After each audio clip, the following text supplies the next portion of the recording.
Welcome back to another Star Mini Gaming YouTube video, and we are finishing up tonight our series on the Warscroll Battalions from the Balance of Power book.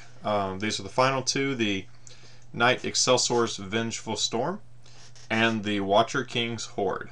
And these, for myself, are two extremes. Tzeench is honestly the only Chaos army that at all interests me, not because I really like the look of many of their units, but I like, kind of of all the Chaos gods and what they, kind of represent what their powers are. Tzeench is the one that appeals to me the most. I like the kind of subterfuge and deception kind of game that Tzeench plays over the others. And but in terms of these two, I really like the Stormcast Eternals one. I feel this one is what a Warscroll Battalion should be. It's powerful and it gives significant buffs without, in my opinion, being at such a power level that it necessarily really forces your opponent to potentially change their game plan, which the Watcher King's Horde, I feel like, borders on that, to be honest. So without further ado, let's get started. So in the Knight Azyros Vengeful Storm, you need one Knight Azyros, which is the one with the Warding Lantern and Sword, and this is Diomar. And then you need 2 units of Prosecutors, which are the winged warriors from the starter box that have the 2 hammers, or you can also build them with the javelins and shields. And 3 units of Liberators. So you do need a little bit more than what's contained in a single starter box for this, but it's certainly not hard to go on places like eBay and such and find the leftover bits that you need for this. And the Knight Azyros can be built from scrap bits from the starter box and combining the leftover parts from the kit of building the Azyros and the whatever the other one is. I don't really want to look it up right now.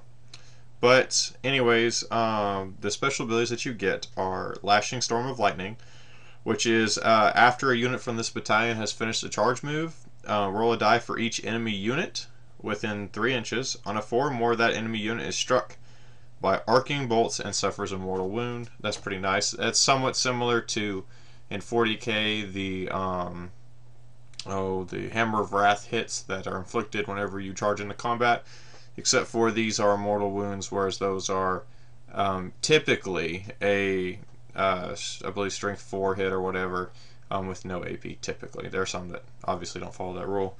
And the second one is Seekers of Vengeance. You can reroll wound rolls of 1 for models in this battalion, which is a significant ability without being overpowered, in my opinion. It increases, obviously, your odds of hitting and wounding, which is good.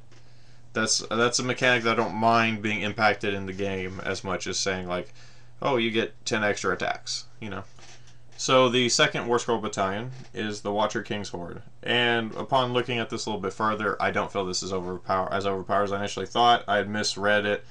The first part is Summoned from the Crystal Labyrinth. First off, there's the units in it, which is the Gaunt Summoner of Tzeench, which counts as the Watcher King, and any 9 Tzeench Daemon units. And the abilities are Summoned from the Crystal Labyrinth. When you set up this battalion, only the Watcher King begins on the field, and then each turn during his hero phase you can summon up to 3 units. And then you move them within 18 inches of him, but more than 9 inches away from enemy units. This counts as their move for the movement phase. Pretty standard stuff. And then you have the Mirrored Hosts of Tzeench, which is any unit from the formation that is, or the Warscroll Battalion that is slain, can be resummoned by the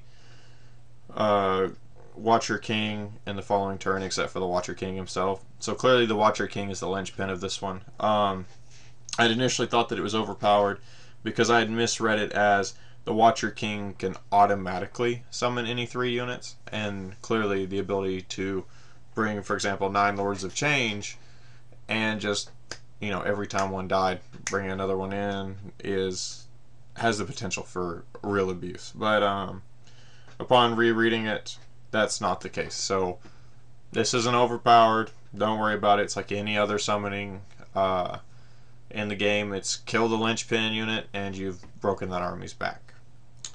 But that's actually the end of the warscroll battalions within this book. I hope that you found this useful, and if you're like me, I like to know a little bit about a product before I go out and buy it, especially if you're investing as much cash as that book costs. But until next time, this is James, and happy gaming.